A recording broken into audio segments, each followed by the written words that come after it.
Heart to Heart with me, Shakti Sundari. It's day 3 of the Taste of Love Tantra Festival here in Byron Bay. And my next guests are a beautiful couple, Matt Schwenteck and Robyn Dalzen. They are sacred lovers who teach the art of sacred loving. So welcome. Thank you. Thanks for having us. You're here as sacred lovers, presenting workshops on sacred love. And I know this is a big project for you. You have a Facebook page, Sacred Lovers. You're touring the world effectively, offering your combined energies and love and passions. So how did this come about? Would you like to start? Oh, go ahead. Okay.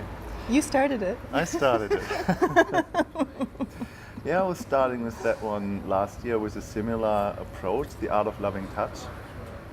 So the work is still the same. So we're just coming from the background of Betty Martin's work, The Wheel of Consent, where the intentionally engagement is by doing and receiving and using our own neurological, I would say, default system of touch.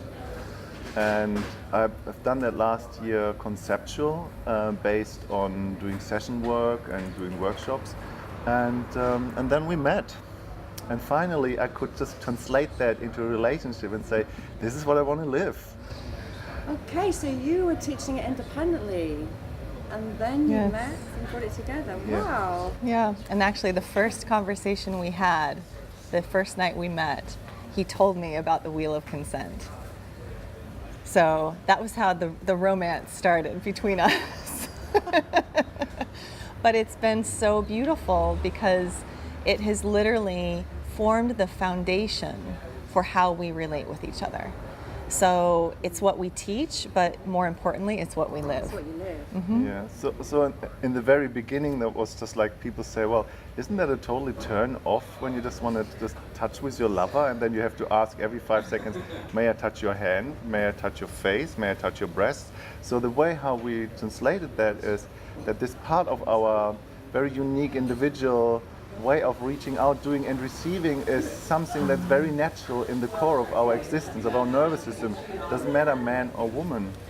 And the way how we asked that, I asked Robyn was just like, may I ask you for your permission that I can touch you in this direct, soft, gentle way for my own pleasure, whenever, however I want, where you take care of your boundaries, that I don't have to ask again over and over again. And she said yes. And I said, wow, finally I can relax.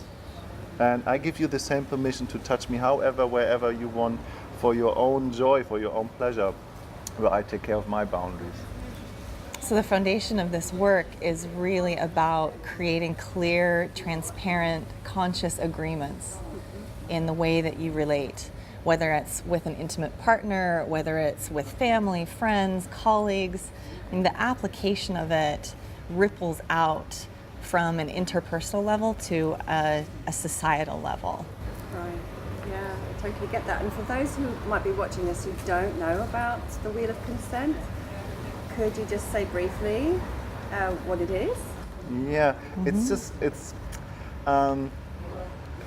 to say it briefly. How much time do we have? You can't say it briefly. The best thing is check out bettymartin.org. That's the best way of really going. She has 7 hours of free videos. I adore her way of sharing it. She's one of my best friends and mentors, and she's so generous and so passionate about that work. So she completely inspired me in every cell of my body. The easiest way to describe that, may I and then you? Yes. Good, great. The easiest way to describe that is that there are two different dynamics that are overlapping. And one is giving and receiving, and most of the time people having a kind of a combined understanding that doing and giving is one thing.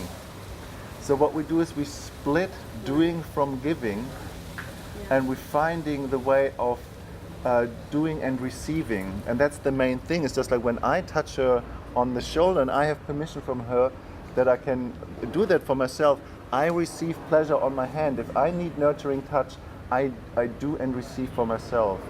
And if I want Robyn to touch me in any way, then I have to tell her, hey, could you just please touch my shoulder and just like give me a nourishing touch that I can receive Yes, I can. through somebody else's action. So where I stay in responsibility for receiving. And that's the very clear thing. If it's a giving involved, if Robyn wants me to do something for her, she has to ask, hey Matt, can you just please give me a nurturing touch? Or if she wants to receive something while I'm giving, then she can touch me in any way she wants where I give my body. So there are 4 different dynamics in there. And the important piece, we all know that in our nervous system, and I'm not telling anybody anything new, but the important piece is we're not asking for that anymore. And in the moment we're creating the agreement, we're having our thoughts, words, and action constantly in alignment. Yeah, that makes perfect sense. Yeah. And typically when we think of giving and receiving, we think of this singular dynamic where if I'm giving, I'm doing something to you or for you. Yeah. And you're receiving by being passive. Yeah. And what this framework sort of pieces out is that there are actually 2 different ways that we can receive. We can receive by making a request and asking someone to do something for us, or we can receive by taking action for ourselves and reaching out and feeling what we want to feel. And that has been so transformational for me and so empowering, because I don't have to sit back and wait or ask, hey Matt, could you do this for me? Or sit back in expectation and maybe he'll figure out that there's something that I need. Like I can actually go into action for myself to get my needs met. And super empowering. So I've got a question that follows on from that, which is from my own experience, but I'm sure a lot of other people will want to know this too. So what happens if you make a request and the other doesn't feel like giving that or cannot give it? Or what if someone offers something and it's not quite how you like it and you give that feedback and they might take it personally? Yeah. Having this underlying agreement makes it really simple and easy because it's coming from a place of love. And when we're starting with that foundation, there's something really beautiful about tuning into our desires and making a request from a place of authentic desire and wanting something. And there are many times when either one of us will make a request of the other and we're not in a position to fulfill that request. Sure.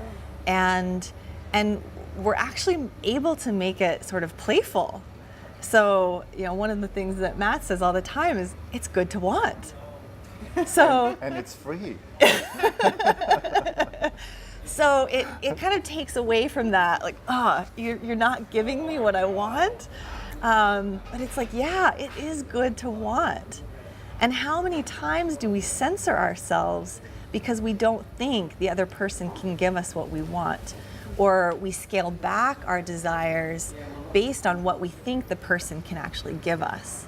And so it's so freeing to just be in the want and to be okay if the other person can't honor that in that moment. Yeah. There's an interesting thing about this default system in our nervous system, or let's say it's the blueprint, what we all have, because we are all born with that. And what we have learned in our life in the very beginning, in the first year before we could speak, we have learned to compromise that. And then we learn to speak, and then we're putting something on top of that, what we call today the ego mind. So when we just come back to this default system of our natural engagement, of the oxytocin love-based engagement, of just like making connection, having this feeling with each other, and when you're feeling that from the heart, because the heart and love is oxytocin based, this part of the nervous system, then we know that this dynamic is our authentic relating. But we are all conditioned in a certain way, and we have all this stuff coming up as soon as alignment comes into the game, when we're speaking our truth, that another person might not like that when we are in authentic expression of ourselves. And when you just look into the wheel, it's not all about the default, it's not about the pleasure, it's not about the joy. You see outside the wheel there's a lot of dynamics, there are a lot of shadows in there. And the shadows and the shadow engagement is something that is pretty much well known in human engagement. And we're not making the shadows wrong or bad. The shadows are all this compromised neurological emergency pathways, behavior, how we're just trying to get something out of the other person that they're not willing to give or that we are not capable of asking for. And we just inspire everybody we're working with or we are with, shadows will come up. Can you give some examples, some Yeah. juicy examples of that? One of the most common example is the shadow of the pleaser and the do-gooder, the give to get, the nice person who's constantly running around and want the other person to be happy. Which was very familiar to me. That was my upbringing. There's a typical shadow in there, and this shadow is normally coming with an opposite shadow on the other side. What is this typical thing of entitlement? You need to know what I want. The expectation, not saying anything, the other person should know how I need and want to be touched. If you really love me, you'll know what I need. If you would love me, you would know, right? You know what I'm talking about, right? Yeah, it's familiar in all of us. And the most common shadows, that is the typical shadow, and this is why we're putting so much intention and so much effort in there, is this default system of reaching out and doing it that belongs to each human being. And this has been compromised so intensely in all our nervous system and all our being that the most intense shadow that we're just carrying through society and through religion and through the world is war, is rape, is invasion, is assault, is groping, is all these negative colored things in the world. And the opposite behavior of that is the typical victimized trauma, dissociation, shutting down, numbness, and not feeling anything anymore. What is as well both survival mechanisms that we needed to learn to cope with. Yeah. And we just bring light to that, and with a lot of love and with a lot of effort to release this as a survival mechanism, say, yes, I have these shadows, and it needs probably some work to just get over it. So an example, when we aren't able to reach out and take for ourselves, when we want to connect and we want to receive something for ourselves, when we don't have that pathway open, there are other behaviors that we engage to get our needs met instead. So if I'm not able, I'm feeling like, I really want to connect with Matt and I want to just feel close to him, but I can't actually reach out and do that, then I go to a place of either wanting him to want me, and I can either sit back in this place of like, I really want him to come after me, and I want to be wanted. And it takes you into that shadow of expectation of, can't he tell that I'm totally turned on and I want something. And as I'm sitting back waiting, who knows what's going on with him? And he may or may not pick up on the cues that I'm giving. And I'm missing an opportunity to actually just go into action for myself and feel for myself. Or another example is, I could go to a place of, hey, is there anything I can do for you? Would you like a massage? Or going into this place of serving. But I'm not serving from a place of genuinely wanting to give him a gift. I'm serving because I want to get something for myself. Right. And not being capable of asking. Yeah. We're just changing the complete dynamics. Yeah. I love this. So how have you found, it's amazing, how have you found in your relationships, how long have you guys been together? Almost a It's year. been almost a year that we met, yeah. And how have you found this has sort of supported your relating? Pretty much in every angle of our entire life. So the first thing that I when I asked Robyn for this permission, just where I can reach out and where I gave her the same permission to reach out, The next step was I just said, I don't want you to do anything to me or for me except I ask you. If I'm not asking you, I don't want anything except I do something, and then I want it for myself. However, if you want me to do something for you, please ask me as well. I'm not here to know what you need, what you want. So we're taking the complete pressure out of this thing. No guessing, no. How did it feel for you to hear that? It was like a breath of fresh air. It's like, oh my gosh, I don't have to know everything that he wants. I don't have to guess. I don't have to please him or do anything to him. I can fully trust that if there's something that he wants or needs, he'll let me know. And it was a complete game changer for me. Because every other relationship I've been in, there has been these underlying expectations and assumptions about how we engage as partners. And it was a lot of guessing, and a lot of guessing the wrong thing.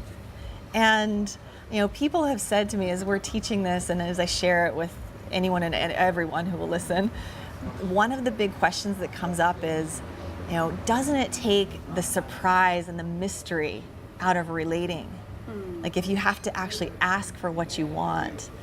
And it makes it so simple to relate. And, the surprise is great when the surprise you get is what you want. But if I'm surprised with something I don't want, that doesn't feel good. So what happens? What do you do when you don't get what you want? I sit with myself and I deal with the feelings and the emotions, and I allow it. And sometimes there's disappointment, but I don't take it personally. So what you're talking about, it's just so beautiful, it's so clear, it's obvious how it's totally supporting your relating, your union, and I can see the benefits so clearly. The system sounds amazing, I love it, but I imagine it would take quite a bit of self-awareness to really be effective, or for two people to be able to communicate in this way. Is that right? It's too simple. It's too simple, and because it's so simple, we think it's so complicated.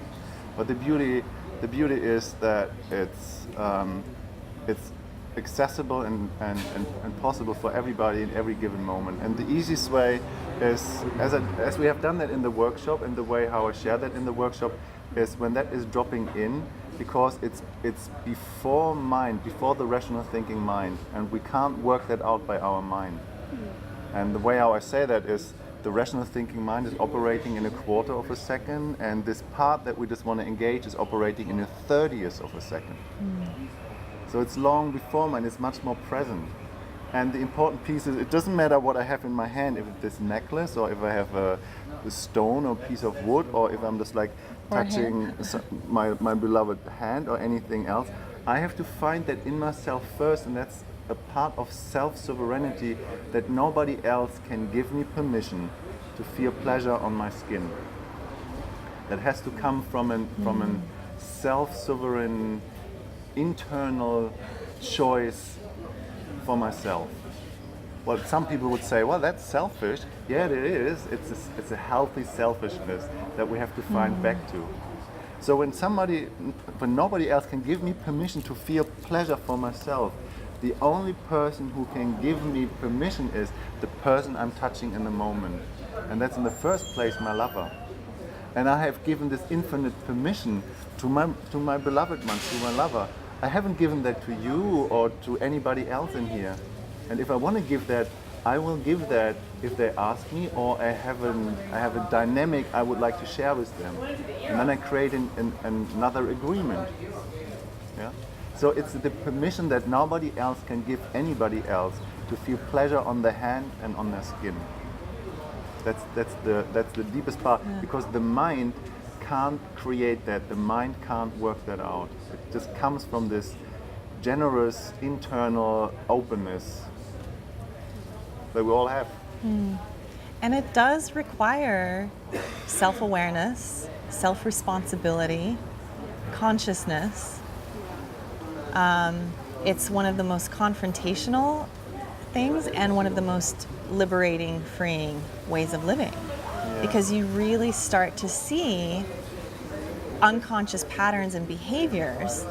And when you see them, you can actually appreciate them and how they served you, and then choose a different way of relating. Yeah.